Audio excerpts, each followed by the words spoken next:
And hello and welcome to the Legends of the Wind podcast. I'm your host, Jurri Schenck. Thank you so much for joining us tonight. Dude, it's going to be an exciting time tonight. This story, it really rocked my world when I wrote it. I'm so excited because I have my guest coming up, Andrew Misek, soon. I think it's going to be a real blessing to him and to people in his life. It's an honor to use this gift of creative prophetic storytelling to the people out there. And I know many of you who are seeing me for the first time, thank you for coming on to the show. It's an honor to be with you. I'd like to explain a little bit about what we do here at Legends of the Wind. We are a prophetic ministry that celebrates the creative arts. And so prophetic story is different than prophetic words. So prophetic words are kind of a direct use of Holy Spirit ministry to encourage, strengthen, and edify people. And typically the language that we use in prophetic words is kind of direct. But God has expanded my vision about prophecy. And that means that God can be creative as well. And so God has shown me how to access the library of heaven to get people's prophetic story. And it's where God the Father writes our stories. And he delivers it to us. And so it's not just like a book that's super dry, like an almanac or encyclopedia. The books in heaven that are written about us could be in any genre. And God is so creative about who he is, about our life story. He creates unique ways of expressing it. So you're going to see that done tonight. I also would encourage you to go check out our YouTube channel and go back and look at other episodes and see how this is done as well. Now, also, I want to show this as a biblical thing. The Bible talks about that there are books in heaven, right? I kind of mentioned that. And that if we don't have to wait till we die to go to heaven, because we're already seated in heavenly places, and Jesus is the way to the Father, and that's our right and privilege as a son or daughter, we can access his creativity now. And the books are held in a library, right? That's the function of it. I hope that makes sense. But also the scripture talks about storytelling. I'm going to show you a few things here. In Proverbs 25:2, it says, "It is the glory of God to conceal a matter, but the glory of kings is to search a matter out." And in Psalm 78, 1-4, it says, "Give ear, O my people, to my law. Incline your ears to the word of my mouth. I will open my mouth in a parable. I will utter dark sayings of old, which we have heard and known, and our fathers have told us. We will not hide them from their children, telling to the generations to come the praises of the Lord and his strength and wonderful works he has done." I want you to look at the word dark saying. That's where the word parable comes from. And dark saying is not an evil thing. It means something's hidden. So when I do prophetic stories and I give it to someone I've never met before, there's usually hidden treasures in the story that are geared toward that person. And so it's all up to them to discover what is God hiding for them, not from them. And that's why the word apocalypse, which you see on the bottom of the screen, it means to uncover. We think in movies and books and news, oh, it's the end of the world, it's the apocalypse. Well, having an apocalypse is not a bad thing. It means to have a revelation, to uncover a hidden treasure. And also, the idea is, oh yes, I already read this. So I want to share with you a journal entry that talks about this. So when I started in prophetic ministry, I was doing children's ministry in 2008. I already had the ability to hear God's voice and prophesy, but then Holy Spirit said to me, "And when the time comes for you to be ushered into my presence, I will help you believe that my story and my history are a sound of good shape. The people in Hollywood will come to you for the story, not a mere screenplay, but an understanding of the story that I'm writing. The ability to see and to understand story is vital for my church and the transformation of the culture. To know the enemy, to know the heroes, to know the quest and the stakes, to take the risks, to believe in your heart that what you're called to be and to do are desperate necessary. These are the elements that must return to the consciousness of the culture. The ability to tell stories will open people's eyes, bring a bridge to the word and to the author. I am writing your story. I am perceiving your greatness and your sight and your sound. You will be able to walk into a room and tell peoples their story. Prophecy and prophetic words will change. It won't be a mere description of their past in a literal sense, but a telling of their true character as I define it. You will speak to their past in story form, and then you will hand them their future and let them finish the parable. So to me, that sounds pretty cool and exciting. I'm thrilled that God is releasing another level, another expression, another dimension of the prophetic ministry to the people. So without further ado, I'd like to introduce you to my guest, Andrew Misek. Hey man, how are you? Doing great. Cool. Well, welcome to the show. Now, your last name is Misek. You're not the first Misek on Legends of the Wind. Would you mind introducing yourself to the audience and also explain why you wanted a prophetic story? My name is Andrew. I am 24 years old. I live in Freeport, Illinois, and I absolutely love it here so far. I started a business when I was 14 in high school, or like middle school. I guess can't remember, but I say high school. Good enough, right? So started a business in high school, and that is my full-time gig as of right now. So we do lawn care, landscaping, snow removal, and a bunch of fun things like that. I was really intrigued as to get a story, and my stepmom Rebecca got one. My dad Dan Misek got one, and I was just so impressed with the story that I'm like, oh my goodness, I got to get one myself. So that is really what intrigued me to really just check into this and to really see what the Lord has in this upcoming season.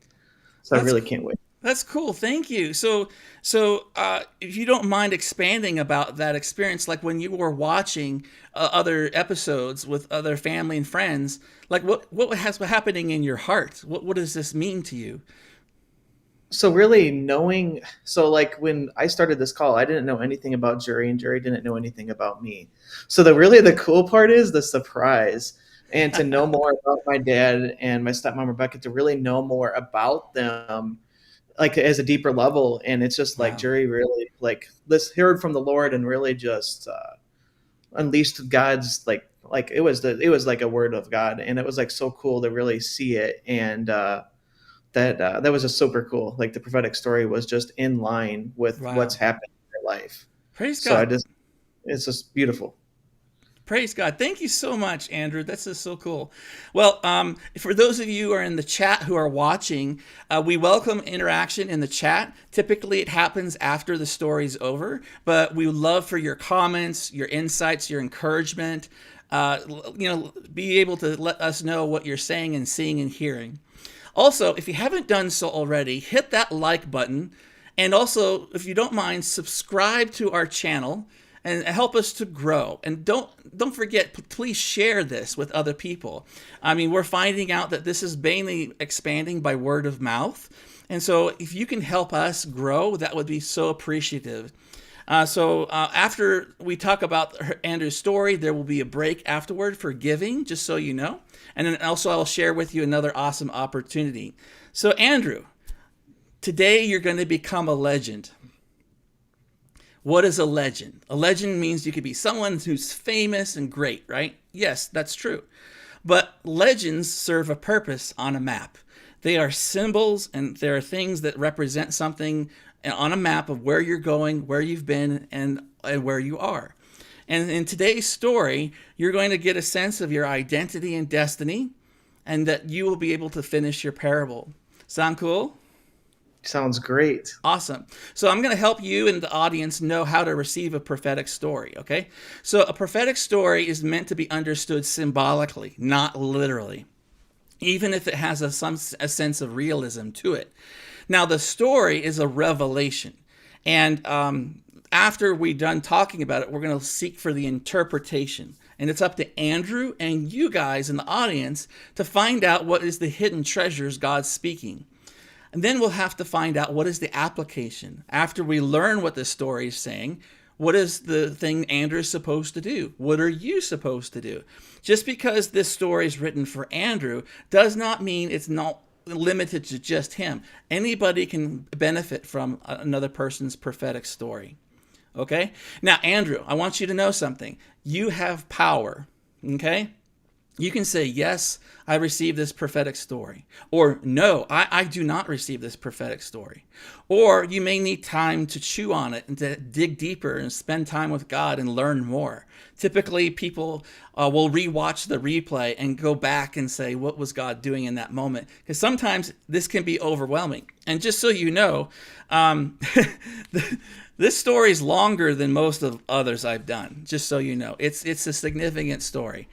And I want to be a blessing to you, Andrew. You know, my heart is to encourage you, to strengthen you. And like you said, I've never met you before until tonight, correct? That is correct. Awesome. So you've never shared anything. I can guarantee that your mom, stepmom, and your father and other friends in this circle have not shared anything with me about you, just so you know, okay? And I didn't research you on Facebook. I love telling a pure story. I don't want to have influence. All right? So you're ready do you happen to know what time it is? It is story time. Awesome. Here we go. Follow me, I know the way. The journey was daunting, to say the least. Andrew and his crew marched up the mountain, and they hoped to summit in the next few days. There were countless rocky crags and snowbanks left over from the winter. Andrew could barely make out any trail. He could only follow his instincts and the sense of direction he carried within. All the training and experiences had brought him to this time in his life. Everything he hoped for, from the visions, the plans, and the execution, was to start this new venture. In the past, Andrew was sitting at home, stuck in his bedroom, looking out the window. The sense of adventure burned within him. However, finishing his schooling had positioned him and locked him into his hometown. All Andrew wanted was to escape and live in freedom. He couldn't stand the four walls of a room or a building. The constraints of people's belief systems also hemmed him in, and that was the worst thing of all for Andrew. Andrew was a man of vision and capability, yet tradition and unbelief restrained the people in his community. This caused incredible grief. Even so, Andrew saw the mountains and heard them calling. This is when he formed his new crew. The young people who surrounded Andrew were all ones from broken homes with broken hearts. Andrew's ability to cast the vision of a pursuit of something great caught their attention, and he gave it to them. They said to themselves, if he can do it, then so can we. This fire caught on in these young people's hearts and spread. Andrew pointed to the mountain ranges and asked, what do you think we'll see when we get to the summit? What do you think we'll see as we travel along the way up? Who are we? What are we becoming? What is our collective promise and identity? Andrew constantly put these questions out to the members of his crew. It wasn't annoying or burdensome that he always asked. In fact, these mysteries Andrew sought ignited a passion like none other in the wounded people who surrounded him. It's like going to Mars, declared Andrew. Who's going to be the first to see?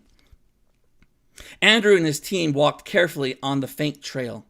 The sun shone down on the face of the mountain. They were about to leave the forest and come to a drainage that led further up. Andrew reasoned that this rocky terrain would allow them to access an opening to reach the mountain saddle up high. Together they trudged one step at a time, placing each foot carefully right in front of the other.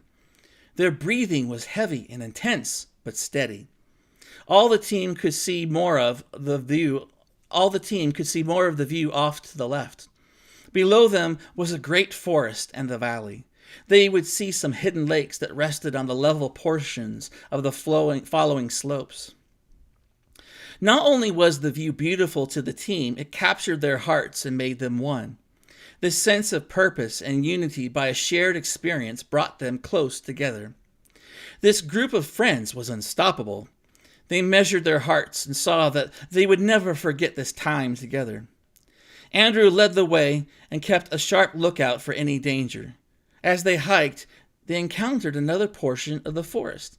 They had to pierce through it to get to the drainage they saw earlier. As they worked their way through the tall evergreen trees, Andrew heard a growl. Shh! Andrew held up his hand for everyone to stop and be quiet. The entire team came to a halt, and they listened. Groans and cries hollered out before them. It sounded like a large animal in great pain. They didn't know if they were in danger or if the sounds of the animal meant the creature was in harm. Andrew motioned for everyone to crouch down and hold still. Through some hand signals, Andrew communicated that he would go look by himself. His thoughts raced through his mind. What was the animal who made this cry?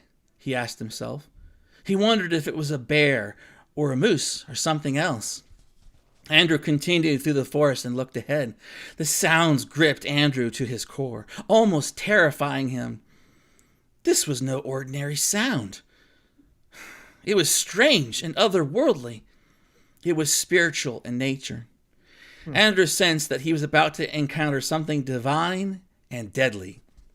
In a clearing, he saw lying on the grass a white unicorn with blood dripping down its neck. A large black dragon-like beast held the pure unicorn down. It was obvious this demon or dragon had captured and harmed the white steed. Andrew saw that the sounds didn't come from the captured and injured unicorn, but from the dark dragon. The unicorn whimpered and moaned, looking at Andrew for help. Andrew carried no sword or weapon. He only had his backpack with supplies for the mountain and its summit. Andrew realized he came unprepared for battle or confrontation on the trek. He only had vision and a will to take him there. But opposition and conflict? He was not ready. Andrew regretted this. He thought he was an outstanding leader. The dragon spoke to Andrew. Do you see this blood? It is mine for the taking. You thought you could take this mountain with ease, didn't you? Fear caught Andrew's breath. It surprised Andrew when the dragon spoke, and that it knew about his mission. Andrew mustered up some courage and replied, Why have you taken this pure steed? What are you going to do? I will do whatever I wish, snarled the dragon. Will you stop me? I drink of this unicorn's blood because I steal, kill, and destroy the good in whatever I put my clutches on. Anger rose in Andrew's heart. This pure creature, so beautiful and lovely, did not deserve the attack on its life. It was an injustice. Andrew had to think quickly and needed a plan. Will he save the life of the unicorn? Or what if his crew farther behind gets into danger? Andrew stepped forward to the beast, and the unicorn unafraid. The dragon snarled in disgust and pulled away a little with its claws still gripping the unicorn's neck. The unicorn whimpered in pain. Take me instead, said Andrew to the dragon. There is no reason for you to harm her. She did nothing to you. Let her go, and I will take her place. The dragon smiled and lifted his eyes, staring down at Andrew as he towered over the young man. Will you make an exchange? Asked the dragon with a hint of delight in its voice. Take me to your mountain, to your summit, and show me all that you rule over, your domain, your terrain. Show me everything you rule over. Then I will know your complete power, said Andrew. This request pleased the dragon. It sounded so appealing and delightful. How could he not brag about all of its power and influence onto the next victim? Your wish is my command, said the dragon. The beast took one more bite of the unicorn's neck, and with one last drink of its blood, the dragon released the unicorn. In pain, the white steed quickly got to its feet and whimpered off.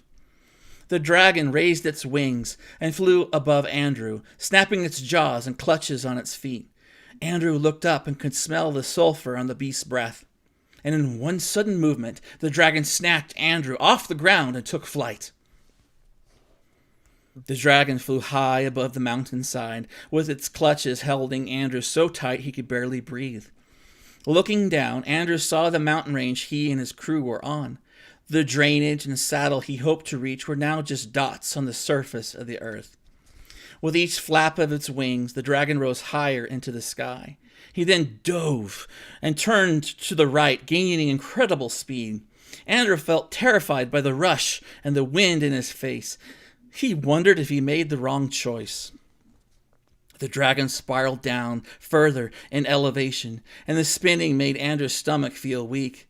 The winged beast leveled off and approached an enormous mountain made of black obsidian volcanic rock. At its peak, Andrew could see a cave with a cliff that stood out overlooking the valleys below.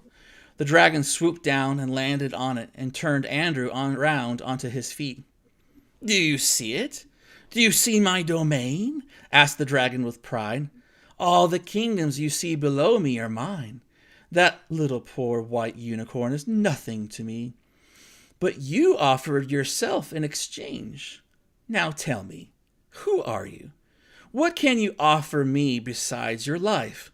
I know your blood must be delicious." Andrew faced the dragon and declared, "I am the son of the king of all the realms beyond your domain. I am a royal who is light and love, a spirit within me that can transform the world for good."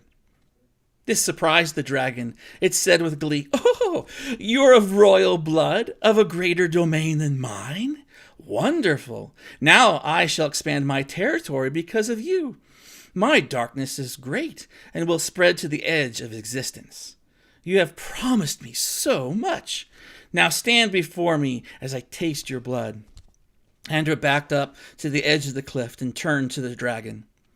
Behind Andrew was a view of all the land, all the kingdoms, both dark and light. He closed his eyes and raised his arms up high in surrender. The dragon with its clutches hopped over to Andrew and opened its mouth.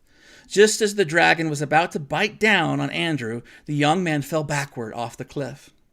The dragon cried out and immediately took flight. It dove and followed Andrew as he fell. The beast flapped its wings hard, and within 3 beats he reached for Andrew. And then, with one huge bite, the dragon swallowed Andrew whole. The dragon laughed in glee and flew up high above the range of mountains. He could feel Andrew inside him and knew that this was this last transaction. All of his power and territory grew. It was an easy feast, thought the dragon. The entire land reacted to the loss of the son of the king. Clouds gathered and the sky grew dark. The dragon laughed and flew to his cave at the top of the mountain and returned to land on the cliff. Pride filled the dragon, and he declared, "My kingdom comes. My will be done. It is my earth, and now my heaven." Suddenly the whole mountain shook with an earthquake. The dragon cried out, and his belly vibrated. The beast's body expanded and burped with energy. Light shone between his scales in vibrant rays. A powerful energy exploded from within the dragon, ripping the beast apart into fragments of darkness that dissolved away. Fire consumed the remaining parts of the dragon and turned to ash. The wind blew away all the evil from the land, and the mountain transformed from black to gray to white. In the sky, the clouds parted and the sun shone. At the cliff was Andrew, bowed down on his knees on the surface. He was glowing pure white light. It looked as if he was frail and barely alive. Moments later, a massive eagle came and flew down to snatch Andrew off the cliff. As the eagle flew over the land, Andrew lay limp in its clutches. Andrew didn't seem to breathe as his eyes were closed. The eagle flew Andrew and returned him to the crew, who had waited and wondered what happened to their leader. Andrew laid before them, and together the crew prayed. In those little words of faith, Andrew felt life return to him. His whole being changed. From one of immaturity and zeal, unprepared and sophomoric, to one who was wise and stable, he finally became the leader he wished to be. Andrew stood to his feet and hugged his crew, thanking them for their prayers and their patience. He then told them everything he experienced. The tale shocked the crew, and they wondered how Andrew could have survived. In the end, Andrew led his crew up the mountain to the summit. This achievement felt small compared to the test he just passed. Humility formed his character, and this allowed the vision to become realized. It was in this mature confidence that he learned to lie low and serve from the ground up instead of lording over all. Inceptio.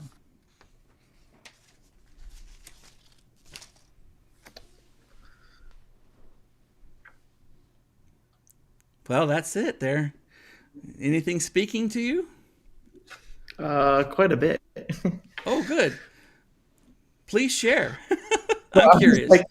I was like halfway through the story, and I'm like about to fall off this cliff and get swallowed by the dragon. I'm like, oh no, what's gonna happen? And I was like, okay, Lord. I was like, what's gonna happen with this? And I was like, oh my goodness, this was like very intriguing. And I was like, as things are wrapping up, I was like, oh my goodness, like this definitely makes sense. Okay. Like you said, is going from immaturity, zeal, and being stable, and going to be wise and stable with humility. And I feel like it made sense. The thing that really stood out to me is that when the white, it was like you said, like a white zeal, it was like really white. This eagle came up and swooped up and grabbed me. Thought you were gonna die, but then brought me back to my team, and it was like that was like really interesting to think of it like that, like Oh, the cool. ego resembles. And I want to do some more research into what this resembles. Sure. I thought Sure. that was really cool. Awesome. Well, I mean, there's a lot to unpack from this story, right? So why don't we dive in some more? Like, what else is speaking to you? Do you want to go in the story's order? Do you want to bounce around? What's happening in your heart? So the first thing I got was adventure. So like you're saying, okay, we're going on a summit, we're going on a trail. Learning instincts. Well, as we learned throughout the story, I didn't really plan. We just did things, and just had my backpack with no tools or anything involved. Right. And Uh, no weapons. Right. Yeah. and then you said four walls of a room blocking into a hometown. And I was like, oh, wow. Like, that makes perfect sense, because that's what's happened is I was not locked in a hometown, but I'm in my hometown, Mm-hmm. and by choice, and within the four walls of my home. Yes. And it was really cool because it follows this story of it was really hard at first. It felt like when things happened in my life, it felt like things happened. It's like, oh my goodness, this is definitely overwhelming. And the Lord used it for the good. And it's the same, basically following the same thing as the enemy tried to come in and swoop me and grab me and say, to spew all these bad negative words. But in the end, it's like he's taught me to be wise, to be humble, and use humility. And like it was just perfectly said. Great. Great. Well, what do you think the unicorn means to you? That's a good question.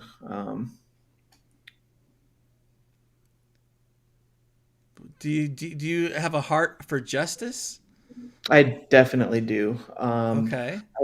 Like I was prophesied over many times, and I've heard catalyst. Like I'm like the catalyst, the person Ah. that's really fighting, and that's really fighting for other people. And Okay. I care so much about other people, and I care about their heart and really what's important to them. About to make me cry because it's really important to me. So really, just standing up for what I believe in and face like a flint, and really know like this is what the Lord's called me to do, and really fighting. I've like fought for my family and the justice behind it, and it was Wow. really cool that like this was unfolding in that. And I Wow. feel like, well, now that I think about it, that unicorn was my family. Okay. Time was to stand up for the family in the church of God and the follow of God, and just said, I Wow. release it, and let's just stand. Let's do it, man. Great. So it's your family, good, and the people you serve. And also, you mentioned the keyword catalyst. Typically, leaders are catalysts of some kind, right? Yes. So, the whole title is Follow Me, I Know the Way. And you get that phrase, it's in the title, it's got quotations, right? But the whole story talks about that as a leader. So I have a question about the dragon. The dragon is attacking the unicorn. and then you offered yourself. Can you see anything in your life or in your journey with God about something like that? I feel like I had to put so when something happened, I had to really put myself fully on the line Mm-hmm. and really just say, Lord, it's yours. And regardless of what it looks like, to really just say, Lord, it's yours. And I feel like that was me putting myself up and saying, hey, take me.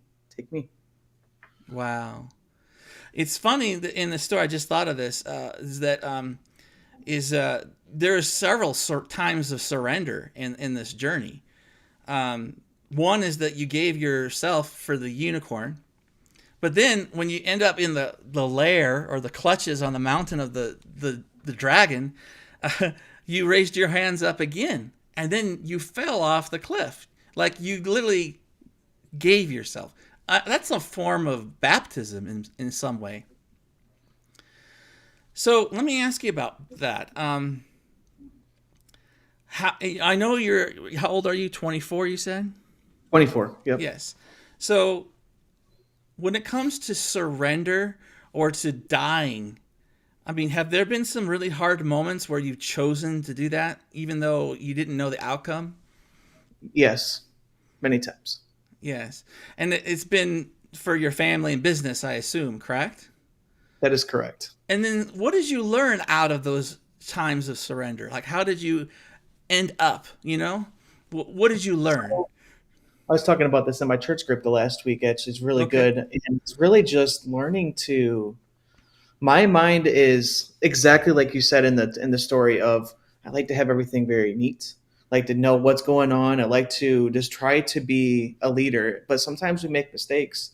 And I learned that as if I would have just surrendered it to Jesus and said, "Hey, it's yours," it would Mm, have been so much easier than what it was in the end. mm. So it's a journey of dying to self and from pride into humility, then, isn't it?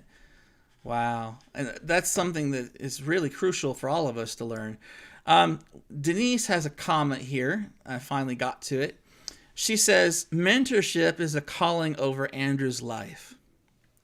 So your story, you are the leader of this crew, and you're going up a mountain. You have a great vision. It even talks about, they said, if he can do it, then so can we. They've inspired people. And then also, I'd like you to comment on Denise's about mentorship, but also you asked, what do you think we will see when we get to the summit? What do you think we will see as we travel along the way up? Who are we? What are we becoming? What is that? What is our collective promise and identity? And then it also says it wasn't annoying or burdensome that he always asked these questions. In fact, these mysteries Andrew sought to ignite a passion like none other in the wounded people who surrounded him. So, with all that in mind, mentorship is what Denise is talking about. Like, what do you think about all that?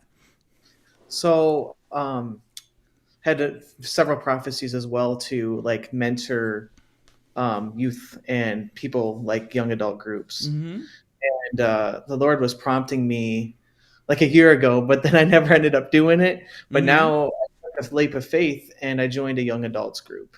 Okay. And I absolutely love it. There's kids between the ages of 18 and 29, and we're all in different faith journeys. Mm-hmm. And I feel like the Lord really led me there of He's brought me through these tribulations, through these circumstances, through these things that have happened. Mm-hmm. But I feel like I can help these people. I can help these people really come together because I've learned it. And I'm like, okay, this is by experience, and this is like something that I can help you with so that you don't have to learn it the hard way like I did. Right. Hopefully, the mistakes you made helps prevent people from them making their own. Um, let's see. Here's a comment here. So, do you know Blue Flame by chance? Yes, I do. He is my friend Chris. He goes to our church.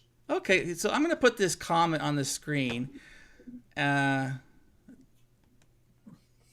so it's I'll read it to you. Against negativity and psychic attacks, manifesting stone helps create desires into reality. Meditation insights, good for meditation, accessing deep spiritual insights. And then protector acts as a ward against negative thoughts and energy. What do you think Blue Flame is saying to you? I'm not entirely sure. I think he's just breaking down the kind of what we were talking about Uh huh. here. Okay. Well, I mean, sometimes mythical ideas can be interpreted in spiritual ways, right? And that's what this story is doing. It talks about spiritual warfare in a sense, doesn't it?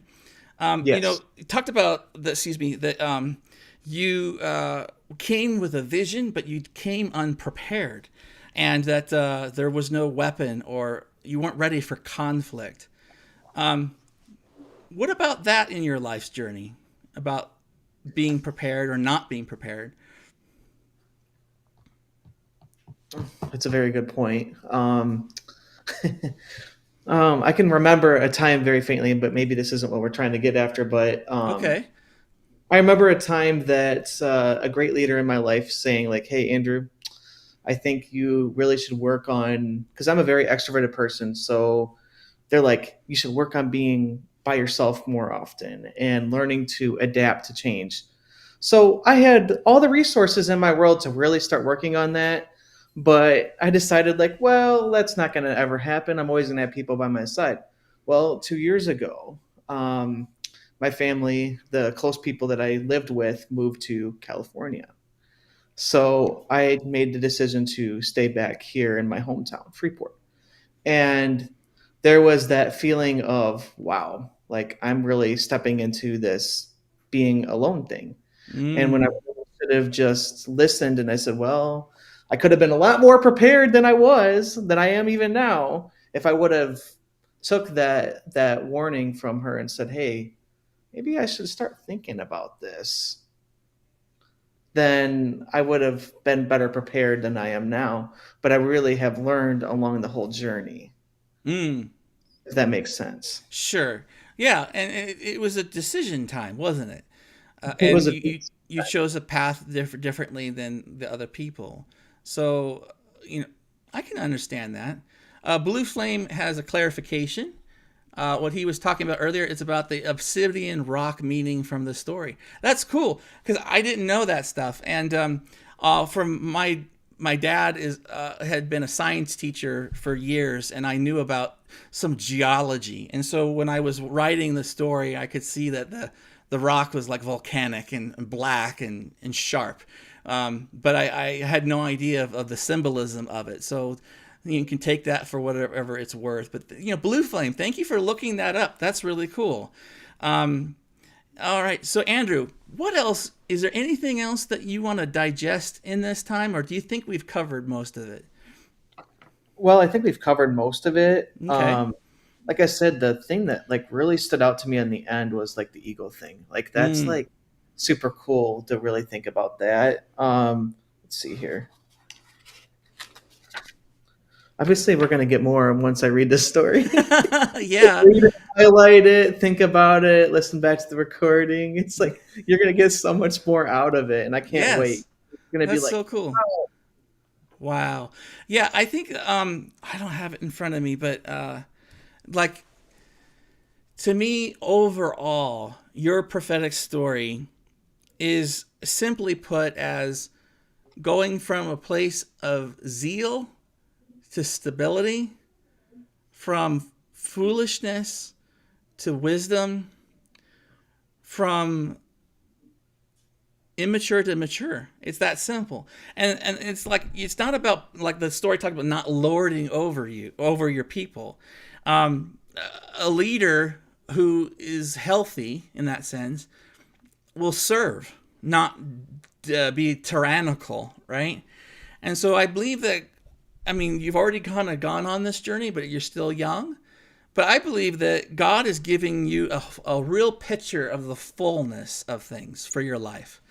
I believe your story can speak to your past, present, and future all together. And right where you are at age 24, you are stepping into another season of maturity. and another place of leadership. And so I believe that this story will speak to that part of Journey. And I want to encourage you. Let's say you face an obstacle or conflict. This story talks about that, right? It's not something to be afraid of. There's always conflict in life. But your story speaks to you on how you responded to it. You didn't react in this story. You responded. And I believe that was about sacrifice for yourself. And that enabled the freedom to come to the unicorn, your family, the people you serve.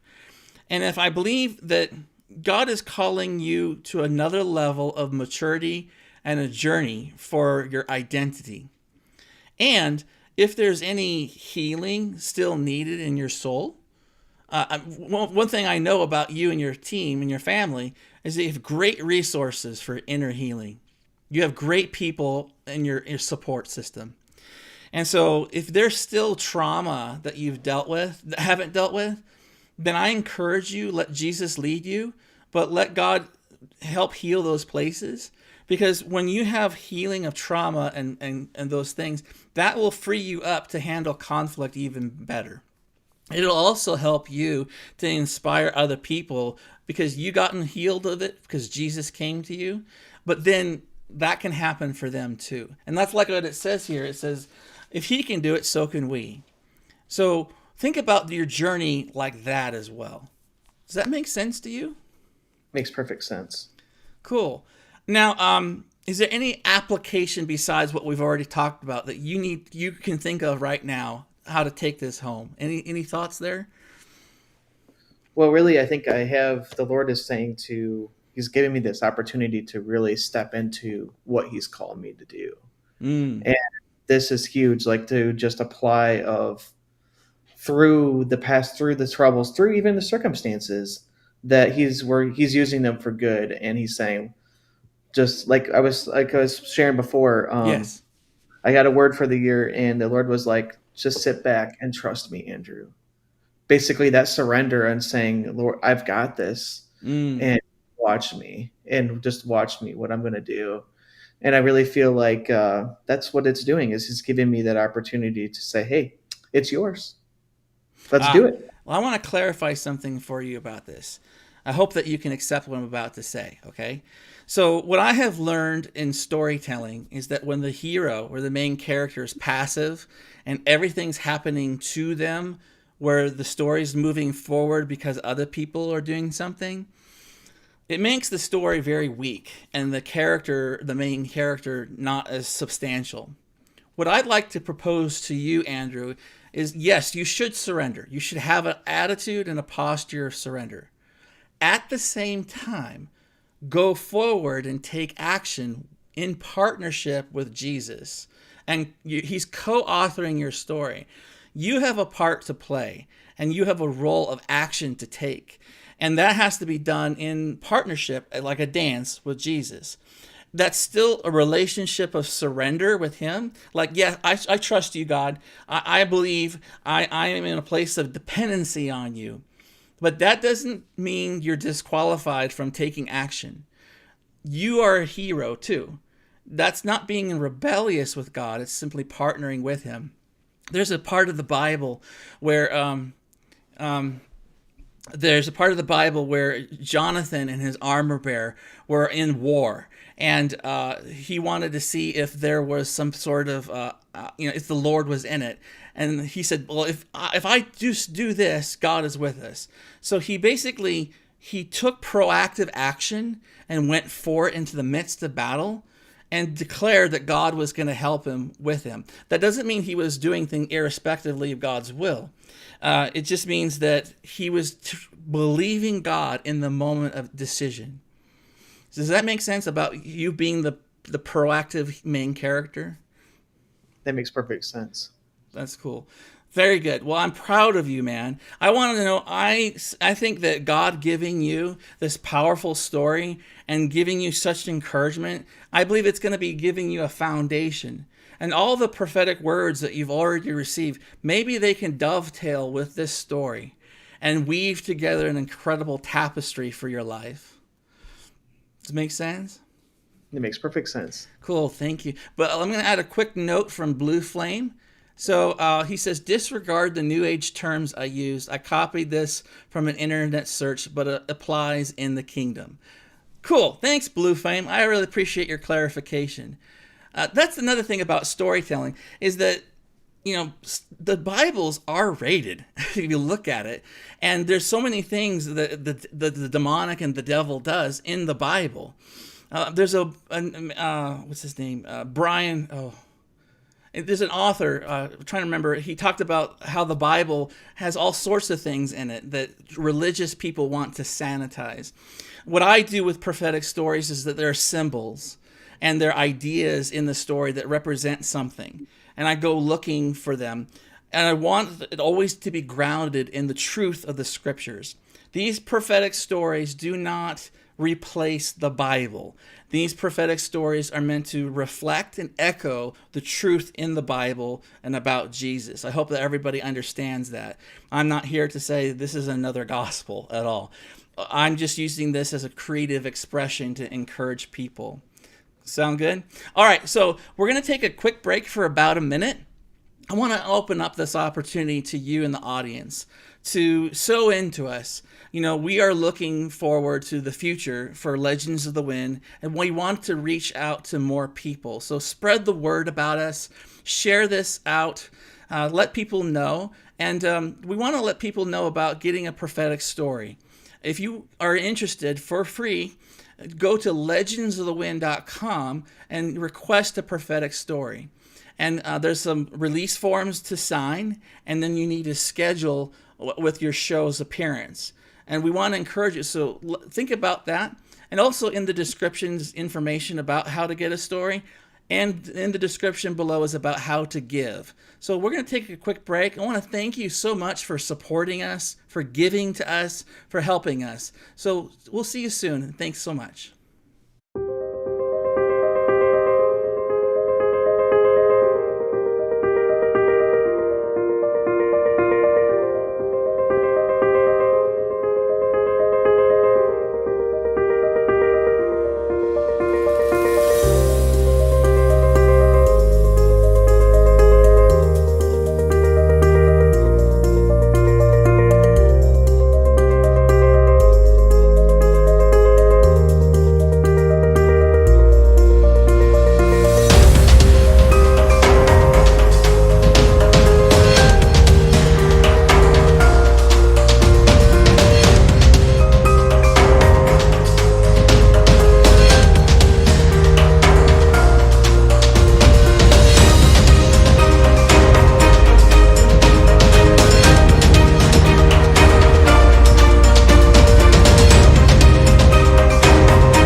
Awesome. Thanks, guys, for everything. And now, before we go, I want to wrap it up here, Andrew. But by the way, don't hang up after we go off the air. Just so you know, you're supposed to stick around. I forgot to mention that. But Andrew, if you were to tell somebody who has never heard of prophetic storytelling, and what would you say to them? And what would you say to encourage them to get their own story? Well, I just think it's super cool. Like, you don't even know who I am. Like, you don't even know who the people are that you're like getting prophetic stories about. And it's just like, wow, like it's just mind blowing. It's just like you're hearing the word of knowledge, hearing from the Lord himself, and really just pencil to paper. You know, you're getting pencil to paper. And I think it's just really, really, really cool. And if you're looking to get a story, step out and do it. Obviously it can be nervous at times, but you know what? It is super cool. And I absolutely like everybody go out and do it. Enjoy it. It's absolutely wonderful. So highly suggest and highly recommend. Cool. Thanks so much. That means a lot to me. Wow, I'm so blessed. And Andrew, I'm so glad that I got to bless you with this prophetic story. I'm so glad that it really spoke to your heart in such a profound way. I mean, there's so many things here for you, and I think we could all learn from your story. I'm so thankful that you allowed me to be able to speak into your life, not just in the story, but through our conversations as well. And also, I would love to thank your family and the team that surrounds them for allowing me to continue to give stories to these people. To be trusted to do that is huge to me. I'm incredibly grateful. So thank you. Cool. Well, remember, if you want to get a prophetic story for yourself, go to our website, legendsofthewind.com, and click on the button Request Your Story.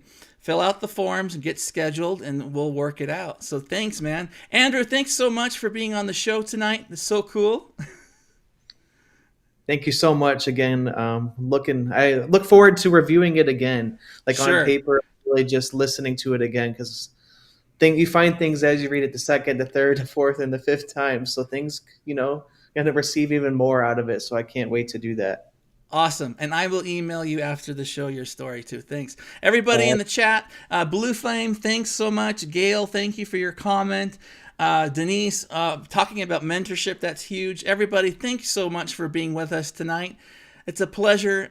We'll see you guys soon on the next broadcast. All right, Andrew, don't hang up. See you a bit. Bye.